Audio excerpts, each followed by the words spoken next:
Hey, goddess babes! These plain nails may look like a blank canvas now, but trust me, they're about to get a jaw-dropping makeover.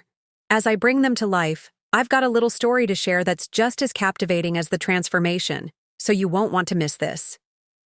Disclaimer: the crime stories shared on this channel are fictional and created purely for entertainment purposes.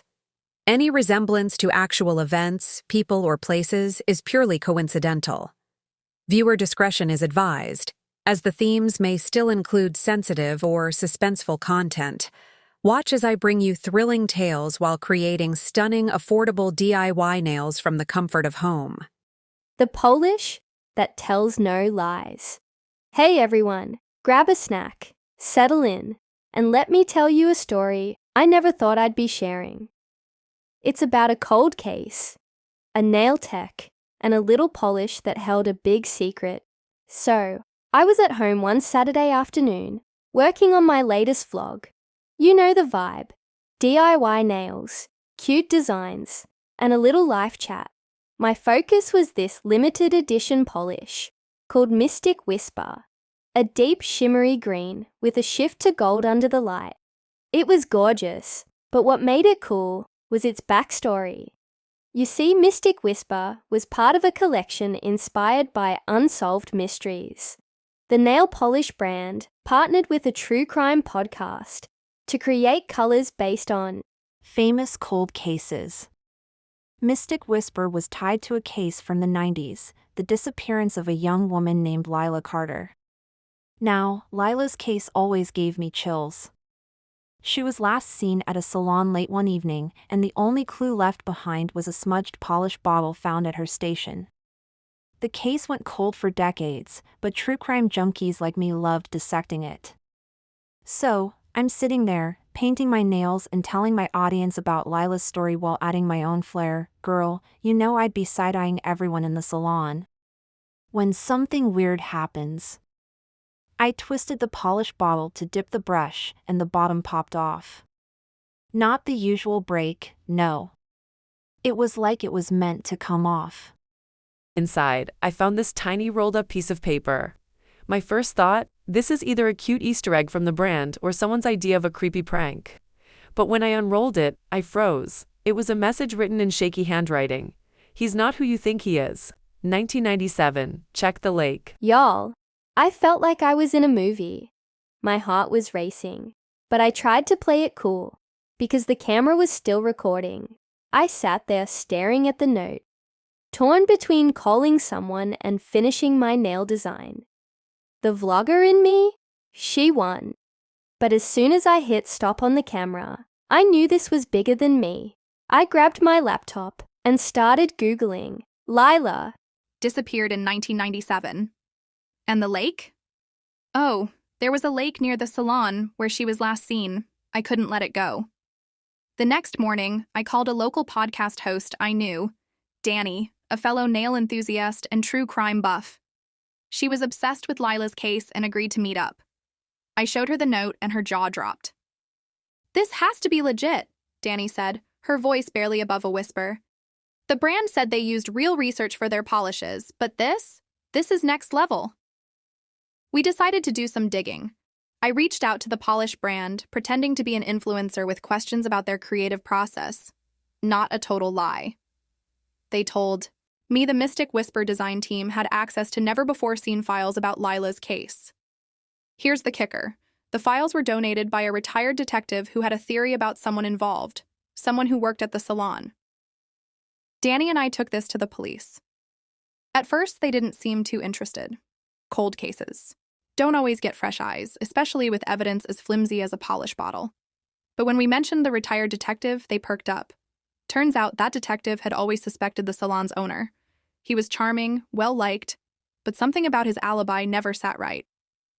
A few weeks later, the lake near the salon was searched.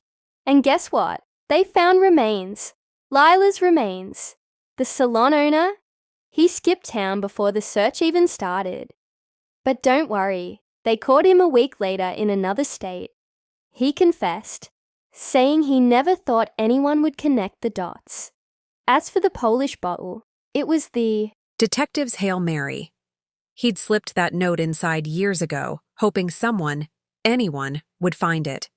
The bottle ended up in evidence storage until the brand used it for inspiration. Crazy, right? Now, I tell this story every time someone asks about Mystic Whisper. That polish is still my favorite, but it's also a reminder. Even the smallest details can crack a case wide open. So, the next time you're doing your nails, pay attention. You never know what secrets might be hiding under the polish. And that's it for today's video, my lovely mystery-loving nail fam. Stay safe, stay curious, and as always, keep those nails cute. Bye! The Vanishing Act, a tale of fraud and fake diamonds. Meet Sophie Wilson, a small-town girl turned big-city socialite. Sophie was everything you'd expect from a rising star in the jewelry world. Charming, talented, and oh so glamorous. She started a luxury diamond business called Luster & Lux, catering to celebrities, influencers, and anyone with a taste for bling. Her unique selling point? She claimed her diamonds were conflict-free and lab-grown, perfect for the ethical consumer. But here's the kicker. Sophie was broke when she launched her business. Like, ramen noodles every night kind of broke. No investors, no rich family backing her up. Just Sophie, her big dreams, and a suspiciously large supply of diamonds that looked flawless. As I lay down this glossy top coat on my nail design, keep that in mind. Things that look perfect might not always be what they seem. In just 2 years, Sophie's brand skyrocketed. Celebs were flaunting her. Pieces on red carpets, influencers were hyping her up, and she became a media darling. Everyone loved her girl boss story. People were paying 6 figures for custom jewelry. And Sophie? She was swimming in cash, living in a penthouse, and throwing parties with champagne fountains. But here's where it gets sketchy. Customers started noticing something off. A couple of rings turned out to be less luxury diamond and more cheap crystal. When one customer tried to have their ring appraised, the jeweler couldn't verify the diamond's origin. Red flag, right? But Sophie brushed it off, blaming the mix-up on a shady supplier and promising refunds. Still, whispers started spreading. Now, let's add some sparkle to this design, just like Sophie's life seemed sparkly on the outside. But underneath? Total chaos. A journalist named Mia started poking around. She was curious how Sophie managed to grow so fast with no investors and no visible supply chain. And when Mia dug deeper, she discovered something jaw-dropping. Sophie wasn't sourcing lab-grown diamonds at all. In fact, Sophie wasn't sourcing any diamonds. Turns out Sophie had been buying cheap cubic zirconia in bulk, coating them with a synthetic diamond film to make them sparkle, and passing them off as the real deal. Her customers were literally wearing overpriced costume jewelry. But here's where it gets crazier. Sophie didn't just stop at scamming her clients. She scammed her entire life. Her penthouse? Rented under a fake name. Her designer wardrobe? Purchased with stolen credit cards. And those champagne parties? Paid for by maxing out her clients' deposits before delivering their fake diamonds. She had also faked her credentials, lying about being a certified gemologist. Okay, here's the twist that will blow your mind. Just as Mia was about to publish her exposé, Sophie disappeared. Like, poof, gone. Her office was cleared out, her apartment empty, and no one could reach her. Authorities discovered she had transferred millions to offshore accounts before vanishing. The craziest part? She left behind a single note on her desk that read, "Diamonds are forever, but I'm not." And here's where the conspiracy theories come in. Some say Sophie fled to a tropical island to live out her days in luxury. Others think she faked her disappearance to avoid jail time and is living under a new identity. Months passed, and Sophie's disappearance became the talk of the media. Clients who had been scammed banded together to file lawsuits, but they were out of luck. Without Sophie or her assets, they were left holding overpriced cubic zirconia.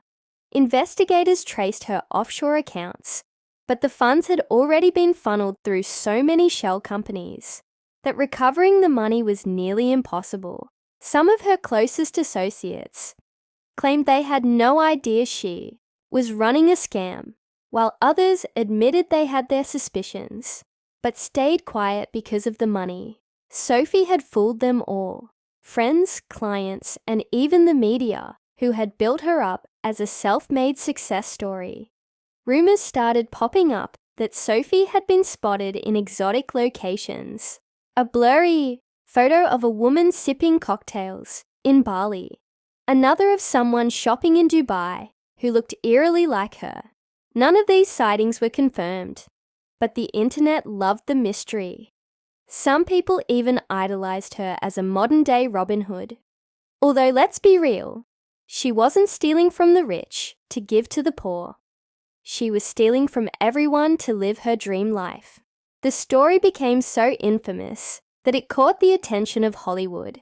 A streaming giant announced plans for a documentary about Sophie, titled Lust for Lux, The Great Diamond Scam.